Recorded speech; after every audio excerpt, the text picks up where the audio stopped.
All right, stop me if you've heard this story before. An Idaho woman wanted in connection with the mysterious demise of her family members is found in Hawaii with her new husband. Nope, we're not talking about Lori Vallow. But long before the Doomsday Mom, there was Lady Bluebeard or the Black Widow or Flypaper Lyda. However you refer to Lyda Southard, she will forever be known as Idaho's first serial killer.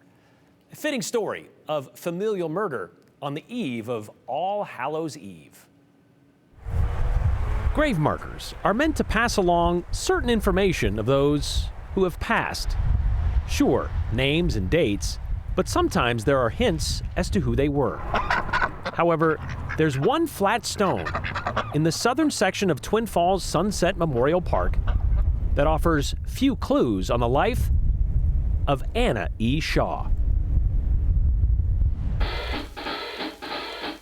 She began as Anna Elizabeth Trueblood, born October 1892 into the middle of a large Missouri family. The story goes they combined Anna and Eliza and came up with Lyda. The Truebloods uprooted to Twin Falls in 1907 and settled south of the Highline Canal. Petite and blue-eyed, Lyda possessed what was later described as a cooing voice of a dove. I think she had a charm about her. Lyda would use that charm to reconnect with another man from Missouri who had also moved to Twin Falls, Robert Dooley. The two would marry in March of 1912 when Lyda was 19 and moved to a ranch with Robert's brother, Ed. A year later, Lyda would birth a daughter, Lorraine. And they seemed to be living the ideal Magic Valley life. That is, until 1915. Then, in a matter of months, beginning in August, Ed, then Robert, followed by 2-year-old Lorraine, would all die of what was diagnosed as typhoid fever.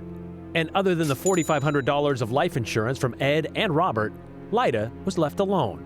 But not for long. 13 months later, in December of 1916, Lyda would marry William Gordon McAfee, a local waiter known as Billy. After selling off the Dooley Ranch, Lyda and Billy sought a fresh start in Montana. However, death seemed to follow Lyda, and by the end of the next year, Billy McAfee would be dead, believed to be a victim of the Spanish flu pandemic. Lyda would collect another $5,000 of life insurance, and then another husband, marrying Harlan Lewis just 6 months later, who would die in Billings, Montana, within 2 months of their wedding, of a stomach flu. Lyda's loss allayed by another $5,000 insurance policy. Now this is where things get kind of interesting.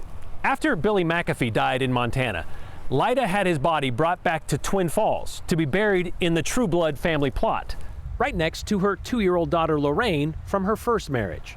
You might also notice this tombstone here, Edward Meyer, who died in 1920.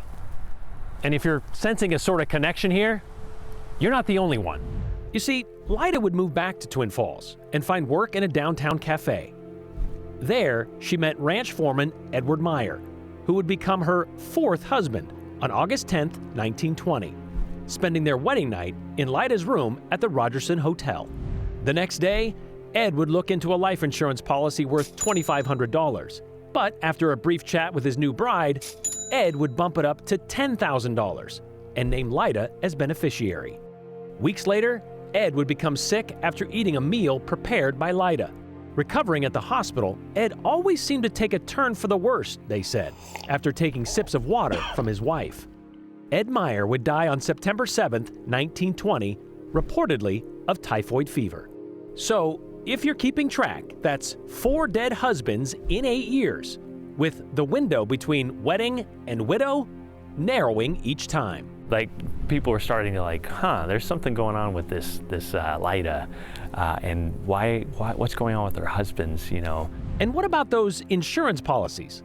Lyda would benefit from being bestowed nearly $30,000, or almost $400,000 today, which is what led to suspicions and an investigation. An autopsy in April of 1921 showed arsenic in Ed Meyer's stomach, more than 9 times the lethal limit. And what about Lyda's other dead husbands? Well, they showed signs of arsenic too. And they also discover arsenic in some of her pots and pans that she cooked with. So an arrest warrant was issued, except Lyda had already left town. making her way to California, where she married for a 5th time to Paul Vincent Southard, a Navy petty officer. And he's stationed in Hawaii, so she goes to Hawaii to follow her 5th husband. But her tropical sabbatical was cut short when Lyda, now Southard, and known nationally as the female Bluebeard, was brought back to Twin Falls to stand trial for the murder of her 4th husband, Ed Meyer. The prosecution focused on flypaper containing arsenic, which was found in abundance where Lyda used to live and in Meyer's ranch house. Tons of flypaper, and she was boiling it off and taking that arsenic off and placing it in the food of her victims. Though the evidence was circumstantial, the jury took just 23 hours to find Lyda Southard guilty of 2nd-degree murder. Oh, Lyda's got her just deserts. She's in the jailhouse strong. While she is committed to 10 years to life in prison, her husband Paul decommits from their marriage in 1923. At the Idaho State Penitentiary, Lyda was seen as a model inmate. She had something about her that was just very magnetic to other people. A magnetism that drew in at least one other inmate. Trustee David Minton worked in the woman's ward, where he exchanged notes with Lyda. And in the spring of 1931, Lyda used that relationship to spring herself. She actually asks for a trellis to be constructed, a ladder for the beautiful flowers that she tended here in the women's ward. Included in those supplies, a saw. And one night she saws out one of the bars in her window and is able to squeeze out and use that trellis to climb the wall, and she had woven these blankets together and climbed off the other side, and she vanishes. Lyda would reappear in Denver, working as a housekeeper for widower Harry Whitlock, who lived with his mother. Oddly enough, Whitlock's mother would soon die of a, quote, stomach ailment, just before he would become Lyda's unsuspecting 6th husband in March 1932. Then David Minton, remember the man who helped Lyda escape? He is caught in Colorado.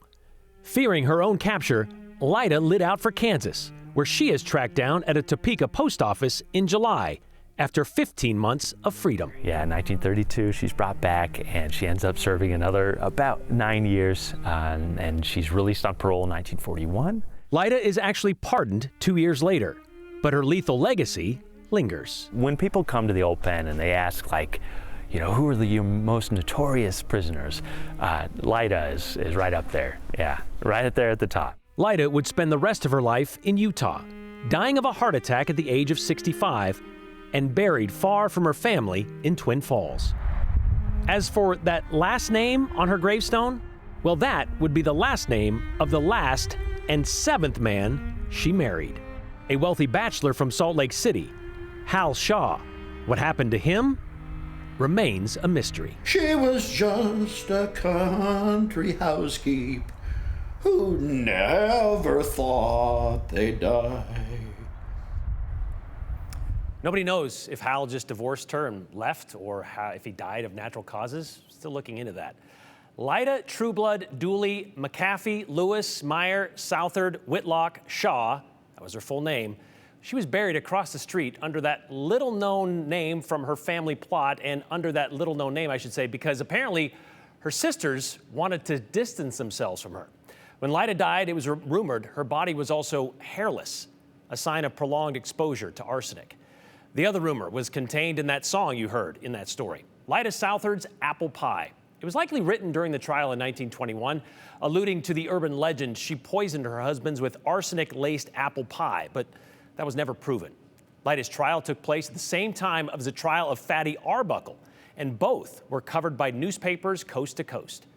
And despite her escape, Lyda remains the longest-serving woman at the old pen, just shy of 19 years.